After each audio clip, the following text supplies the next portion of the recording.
कुछ record. Percentage of solution ध्यान से सुना। परसेंटेज ऑफ सॉल्यूशन का मतलब क्या होता है कि सॉल्यूशन का आप 100 पार्ट्स ले लीजिए, 100 ग्राम या 100 ml, उसमें सॉल्यूट की कितनी मात्रा वो निकाल लीजिए, सॉल्यूट की कितनी अमाउंट है वो निकाल लीजिए। मतलब the parts of solute present in 100 parts of solution, solution के 100 पार्ट्स में से सॉल्यूट के कितने पार्ट्स हैं वो निकालना है। तो number of parts of solute present in 100 parts of solution, this is called the percentage of the solution. Solution के 100 भाग में से सॉल्यूट के कितने भी पार्ट्स होंगे उन नंबर ऑफ सॉल्यूट के पार्ट्स को ही सॉल्यूशन की क्या कहेंगे, परसेंटेज कहेंगे। एग्जांपल फॉर में ले लेता हूं कि हाइड्रोक्लोरिक एसिड और वाटर को क्या कर दिया, मिला करके सॉल्यूशन बनाया। सॉल्यूशन की कितनी अमाउंट ले लिया आपने, सपोज करते हैं 100 ml। 100 ml सॉल्यूशन में आपने चेक किया कि जो 80 ml है वो पानी है, सॉल्वेंट है, और बाकी 20 ml कौन है, HCl सॉल्यूट है। तो 20 ml जो सॉल्यूट है उस 20 ml को ही सॉल्यूशन की क्या कहेंगे, परसेंटेज कहेंगे। अगर सॉल्यूशन के 100 भाग ले लीजिए, उसमें से सॉल्यूट के जितने भी नंबर ऑफ पार्ट्स होते हैं उन नंबर ऑफ पार्ट्स को क्या कहते हैं, सॉल्यूशन की परसेंटेज। मींस दैट, देखिए मैंने डेफिनेशन लिखी है, the parts of solute present in 100 parts of the solution, this is called the percentage of the solution. ठीक है, पार्ट्स ऑफ सॉल्यूट अपॉन में क्या आएगा, पार्ट्स ऑफ सॉल्यूशन।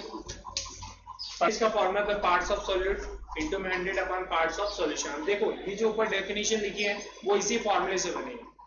कैसे बनाते हैं ध्यान से सुनो, मेरे साथ बोलिए, इसकी इसी से बनी है, तो मेरे साथ बोलिए। देखिए percentage can be calculated in 2 veg.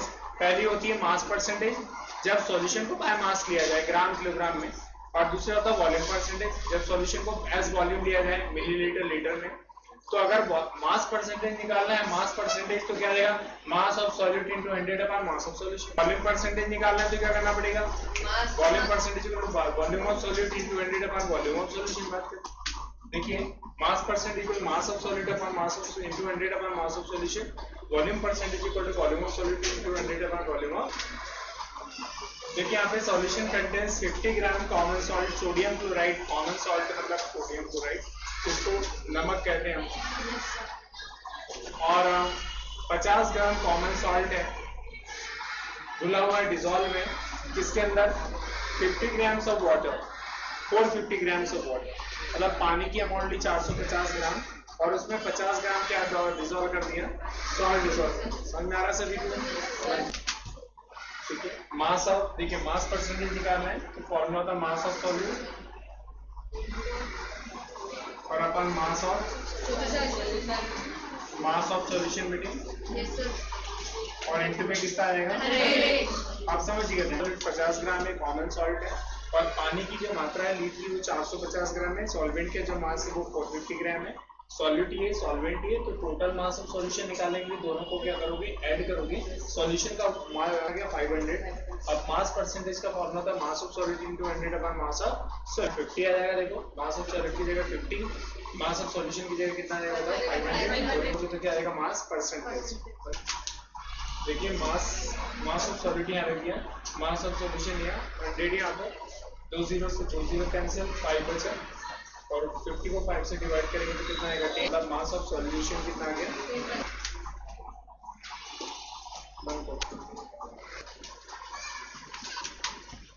True solution, colloidal solution, और क्या हो गया, सस्पेंशन। अब ट्रू सॉल्यूशन क्या मतलब, ऐसा सॉल्यूशन जिसके पार्टिकल साइज 1 नैनोमीटर से भी छोटे, मतलब पार्टिकल का जो डायमीटर है, जो सॉल्यूट पार्टिकल्स है 1 नैनोमीटर कितना होता है, बहुत छोटा, 10⁻⁹ मीटर। तो बहुत छोटे पार्टिकल्स होते हैं, we can't be seen, that can not be seen by our naked eyes. वो छोटे छोटे पार्टिकल सॉल्यूशन की, वो छोटे छोटे पार्टिकल जिनको अपनी आंखों से नहीं देख सकते, उनको अपन क्या कहते हैं, ऐसे सॉल्यूशन को ट्रू सॉल्यूशन कहते हैं जिसमें सॉल्यूट पार्टिकल बहुत छोटे होते हैं। कोलाइडल सॉल्यूशन, वो सॉल्यूशन जिसमें पार्टिकल साइज जो है वो 1 नैनोमीटर से क्या होते हैं, 100 नैनोमीटर होते हैं, उनको क्या कहते हैं, कोलाइडल सॉल्यूशन। और कोलाइडल सॉल्यूशन के पार्टिकल साइज ट्रू सॉल्यूशन से थोड़े से बड़े होते हैं, लेकिन फिर भी इनको नेकेड आई से नहीं देख सकते। इनको देखने के लिए अल्ट्रा माइक्रोस्कोप या माइक्रोस्कोप की मदद अपने को लेनी पड़ेगी, ठीक, तब जाके इनके पार्टिकल दिखते हैं। एग्जाम्पल भी ले रहा हूं अभी। सॉल्यूशन जिसमें पार्टिकल साइज काफी बड़ा होता है, मोर देन 100 नैनोमीटर होता है, 100 नैनोमीटर थोड़ा सा बड़ा हो जाता है, और ऐसे पार्टिकल को अपन आंखों से देख सकते हैं। तो अगर पार्टिकल साइज 100 नैनोमीटर से ज्यादा हो तो ऐसे सॉल्यूशन को आप क्या कहते हैं? सस्पेंशन सॉल्यूशन कहते हैं।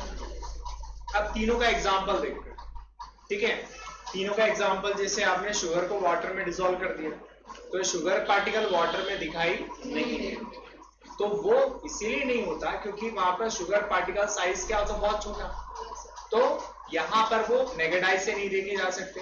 तो शुगर सॉल्यूशन वाटर के अंदर जो भी है उसको कौन सा सॉल्यूशन कहेंगे? अब कोलाइडल सॉल्यूशन की बात करते हैं, तो कोलाइडल सॉल्यूशन का एक एग्जांपल लेते हैं, ब्लड ले लो आप। तो ब्लड एक प्रकार का कोलाइडल सॉल्यूशन है। प्लाज्मा एक लिक्विड है जिसमें ब्लड पार्टिकल्स घुले हुए हैं। तो यहाँ पर ब्लड पार्टिकल्स को आंखों से नहीं दिख सकते, लेकिन हाँ माइक्रोस्कोप से बड़े आसानी से दिख जाते हैं। समझ में आ रहा सभी को?